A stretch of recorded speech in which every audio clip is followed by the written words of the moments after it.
Hey Bob, it's Micah. It's about 5:30 in the morning here. My family's still sleeping, so I'm gonna try to keep it down here. But I wanted to make a video response to the video that you sent me yesterday.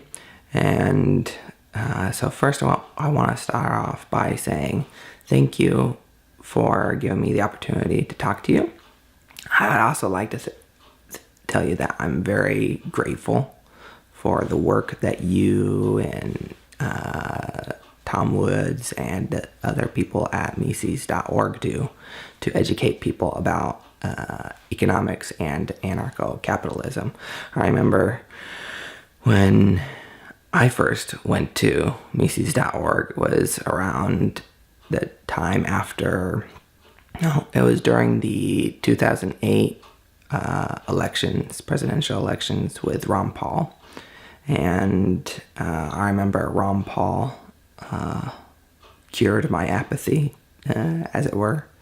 And after that, I learned about economics using your stuff and Tom Wood stuff and Ron Paul stuff.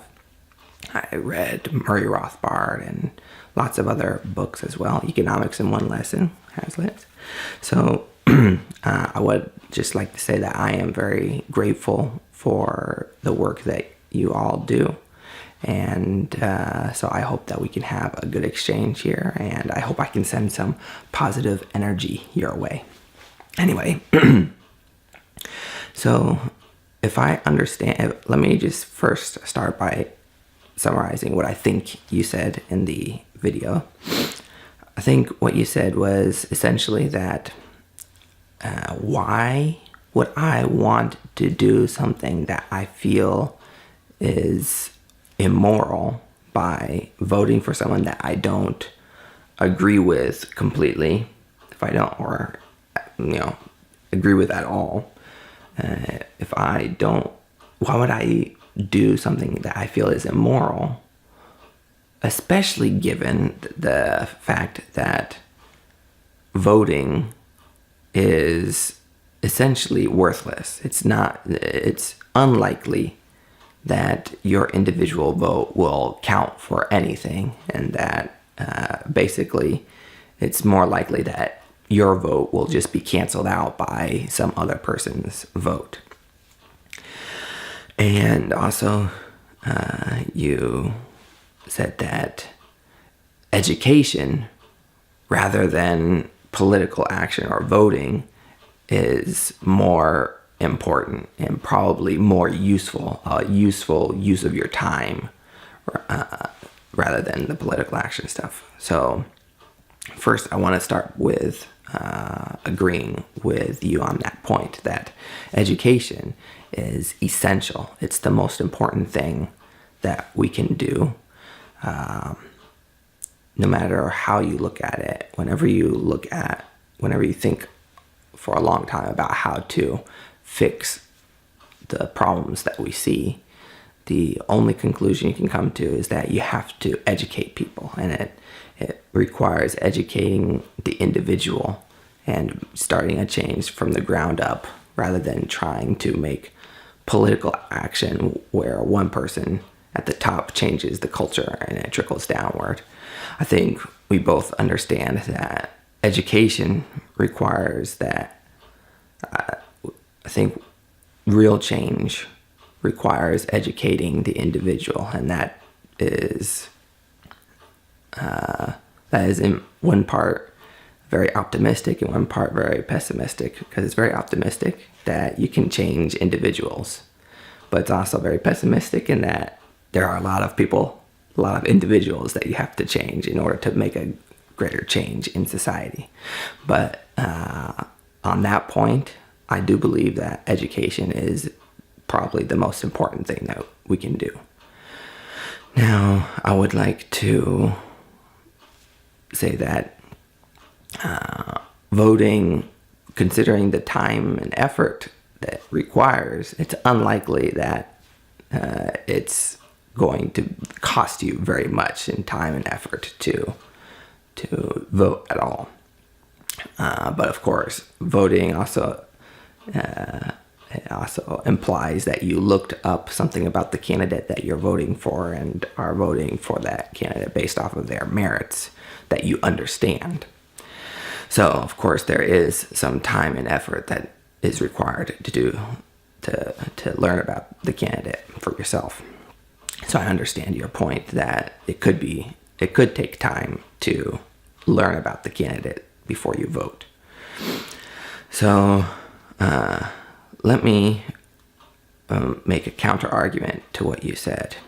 So one, I think you understand that by itself, your vote will be canceled out and is essentially useless. I think you understand that argument is not a very good one. You said so yourself that basically with that argument alone, it's not very convincing and it's not a very good argument. But then you add that plus the fact that you're doing something that you think maybe is immoral. So let me make a counter to that. One, I think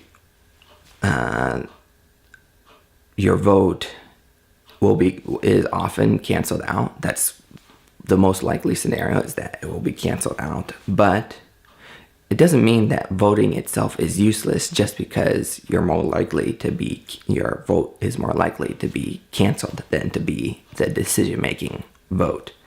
I mean, we do lots of things that we have no idea whether they will actually be effective or not. We just continue to do things in the hope that they will be effective. For example, I am making this video and talking to you in the hope that I can change either your mind or I can change some other person's mind. I also hope that you'll actually watch the video. I have no idea if you'll actually watch the video or not. It may not even be effective in that sense. I may be wasting all my time right now making this video that nobody will ever see. But I do it anyway because I hope that someday that it may have some effect. And just because the idea that your actions are canceled out by other people's actions, I don't think is a very good argument either, because your actions as an educator for anarcho-capitalism and economics are being constantly canceled out by all the socialists in the educational system who are educating young minds about Marx and all this Democrat socialist nonsense that we both disagree with highly and know that is evil. So I think you understand that obviously our actions are constantly canceling out the actions of others in whatever, we're often fighting each other, we're often competing with each other, and so our actions often cancel themselves out. But we do it anyway. We do it anyway because we know that we may be effective. We don't know if we'll be effective. We don't know if we'll change anything or anybody. But we do it because we believe that we might be able to do it. And I think having the idea in our minds that it's probably not going to be effective is not a very useful way of thinking in general, not just about voting, but in general. I'd say that probably that's what Mike Cernovich would consider a very negative mindset. And I think a more positive mindset would be, you might be effective. There's many opportunities to be effective. And so your vote, maybe it won't be effective, but it might be. It might be. So think positively. It could be the deciding vote. So now let's say you're voting for someone, but you don't agree with them. Well, let me provide a counterpoint to that. So this midterm vote is not about the individual candidate. It's really not about the individual candidates in all the races. We know that all the votes are local and they're decided by people locally. But on the whole, the midterms themselves are basically another vote on Donald Trump. And so when you vote for a Republican candidate, you're basically voting to have Donald Trump continue to do whatever it is that he's doing. Now, of course, if you don't agree with what he's doing, anything that he's doing, then of course it makes no sense to vote for Republicans. But if you think that maybe Donald Trump is doing some good things and that he might continue to do some more good things in the future, then I think that it would be very useful to vote for him, vote for the Republican candidates. Not just to vote. You're not voting for the individual. You're voting to have Donald Trump continue to get rid of more regulations. You're voting for him to keep illegal immigrants out of the U.S. so that we can have a greater chance to have a freer society, as Stefan Molyneux has often talked about in his videos. And we have a greater chance at having a better economy for a longer time. We have a better chance to have better trade deals that will perhaps be fairer and more, we will have more free markets rather than one-sided free market relationships. So if you believe that Donald Trump is doing anything that is pushing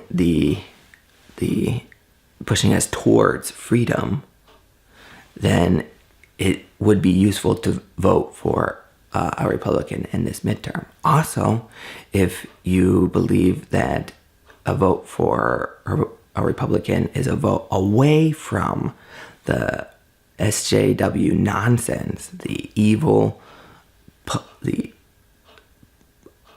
political correctness culture that has been created in the U.S. over the past decade or so.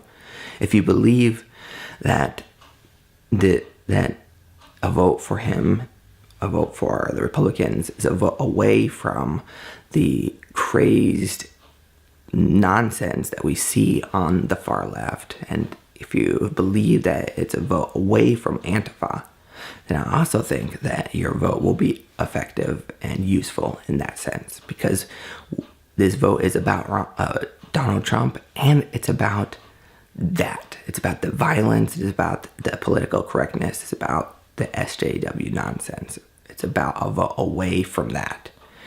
So I think it's true that I don't agree with a lot of the things that Donald Trump does. I didn't particularly like when he bombed Syria. And I don't think many of his own supporters liked it either. Mike Cernovich, Stefan Molyneux, lots of other people didn't like the bombing of Syria twice by Donald Trump. So I know that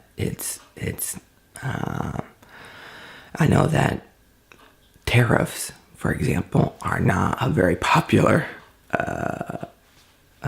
idea for anarcho-capitalists like you or me. But we also see that it's possible that they may be effective short term to put pressure on other nations so that we can have more reciprocal trade deals with them. And in that sense, there'll be more free market trade deals. So there are lots of things that he's doing, and I don't want to make this video too long. But if you believe that it's possible for us to have small steps towards freedom, then I believe that a vote for a Republican in the midterms is a vote in that direction. I believe that's a vote in that direction. So thank you for giving me the opportunity to give this video response to you. And I hope that you and your family have a great day. And I want to send positive energy towards you. I love you guys. I love what you do, and thank you for watching.